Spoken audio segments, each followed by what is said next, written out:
എന്താ മാളുവിൻ്റെ ഉദ്ദേശം? അടുക്കളയിൽ പാത്രങ്ങൾ കഴുകാൻ കിടക്കണം. ഞാൻ പാത്രം കഴുകാൻ പറഞ്ഞതല്ലേ നിന്നോട്? അല്ലല്ലല്ല, ഞാൻ അടുക്കള വൃത്തിയാക്കാനാ പറഞ്ഞ. അടുക്കളയെല്ലാം വൃത്തിയാക്കി അടിച്ചു വാരിയിട്ടുണ്ട്. പാത്രം കഴുകുന്നത് അമ്മയുടെ ഡ്യൂട്ടി, വൃത്തിയാക്കുന്നത് എൻ്റെ ഡ്യൂട്ടി. അപ്പം ഞാൻ പാത്രം കഴുകണം, ഭക്ഷണങ്ങൾ റെഡിയാക്കണം, പിന്നെ ഓൾറെഡി ഭക്ഷണം റെഡിയാണ്. അമ്മ പാത്രം കഴുകാൻ തയ്ക്കാൻ പോകും. ഞാൻ അടുക്കളയൊക്കെ വൃത്തിയാക്കിയിട്ടില്ല. അത്ര പാത്രങ്ങളത് എത്ര ഒരു ലോഡ് പാത്രങ്ങളുണ്ട്.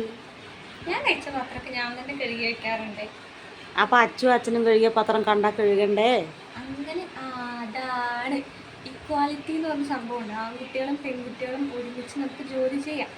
അവൻ്റെ കഴിച്ച പാത്രം അവനെ കൊണ്ട് കഴിപ്പിക്കണം. അല്ലെങ്കിൽ വലുതാകുമ്പോൾ അവൻ തന്നെ ബുദ്ധിമുട്ട്. ചോദിച്ചോക്ക് ആൾക്കാർ ചോദിച്ചോക്ക് ഇങ്ങനെയാണ്.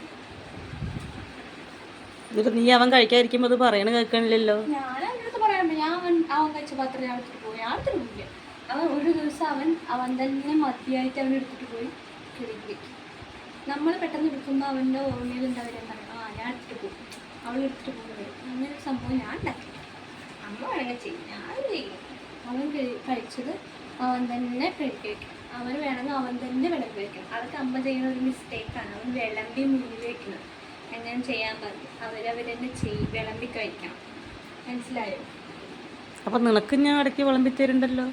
പിന്നെ ഞാനല്ലേ എപ്പോഴും വിളമ്പി, ഞാൻ മേശപ്പുറത്ത് നമുക്ക് എല്ലാവരും കഴിക്കുമ്പോൾ വിളമ്പി കൊണ്ടുവയ്ക്കാറില്ലേ? അതെടക്കി രാവിലെ എണിച്ച് പാല് കൊടുന്നു തരാറില്ലേ? അതെടക്കി ഞാൻ